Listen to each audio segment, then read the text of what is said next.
బాహుబలి తర్వాత విడుదలైన పెద్ద సినిమా దువ్వాడ జగన్నాథంపై అల్లు అర్జున్ అభిమానులే కాకుండా సగటు సినీ ప్రేక్షకులు కూడా భారీగానే అంచనాలు పెట్టుకున్నారు. బ్రాహ్మణ యువకుడి పాత్రలో అల్లు అర్జున్ నటించడం ఈ సినిమాకు మరింత క్రేజ్ తీసుకొచ్చింది. దిల్ రాజు ప్రొడక్షన్ లో వచ్చిన 25వ సినిమా కావడంతో నిర్మాణ విలువల పరంగా ప్రతిష్టాత్మకంగా తీసుకున్నారు. ఇప్పటికే దేవిశ్రీ ప్రసాద్ సంగీత దర్శకత్వంలో వచ్చిన పాటలు ఇంటా బయట మారుమోగుతున్నాయి. కాగా హరిశంకర్ దర్శకత్వంలో వచ్చిన ఈ సినిమా ఈ రోజు ప్రపంచవ్యాప్తంగా విడుదలైంది. ఓవర్సీస్ లో ఓ రోజు ముందుగానే గురువారం రాత్రి ప్రీమియర్ షోల ద్వారా సందడి చేశాడు బన్నీ. ఓవర్సీస్ సినీ అభిమానులను ఈ సినిమా బాగానే అలరించిందని టాక్. ఎంటర్టైన్మెంట్ మాస్ కలగలిపిన సినిమాగా దువ్వాడ జగన్నాథం ను ఎన్ఆర్ఐలు అభివర్ణిస్తున్నారు. మొదటి హాఫ్ మొత్తం ఎంటర్టైన్మెంట్ తో సాగిపోగా ఇంటర్వెల్ కు ముందు 20 నిమిషాల నుంచి అసలు కథ ట్రాక్ లోకి వస్తుందట. ఇంటర్వెల్ ట్విస్ట్ కూడా ప్రేక్షకులను అలరిస్తుందట.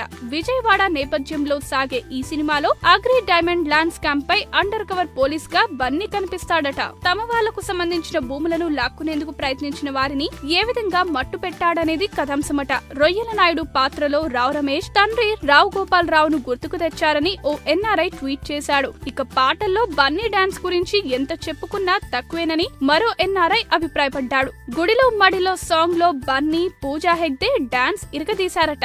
అందాల ఆరోబోతలో తానేం తక్కువ తినలేదన్నట్లు పూజా హెగ్డే నటించిందంటున్నారు. విదేశాల్లో ఉండే ప్రధాన విలన్ కు పెళ్లిళ్లలో వంట చేసుకునే దువ్వాడ జగన్నాథం కు సంబంధం ఏమిటనేది ఇంట్రెస్టింగ్ పాయింట్ అని చెబుతున్నారు. బ్రాహ్మణ పాత్రలో బన్నీ నటించిన తీరుకు ప్రేక్షకులు మంచి మార్కులే వేస్తున్నారు. అదుర్ సినిమాలో ఎన్టీఆర్ బ్రాహ్మణ యువకుడిగా నటించి మెప్పించినట్లుగానే ఈ సినిమాలో తనదైన శైలిలో నటించి మంచి మార్కులే కొట్టేశాడు బన్నీ. మొత్తానికి బన్నీ అభిమానులు మెచ్చి కమర్షియల్ ఎంటర్టైన్మెంట్ గా సినిమాను చెప్పుకోవచ్చని చెబుతున్నారు. ఈ వీడియో గనుక మీకు నచ్చినట్టయితే లైక్ చేయండి, షేర్ చేయండి, సబ్స్క్రైబ్ చేసుకోండి.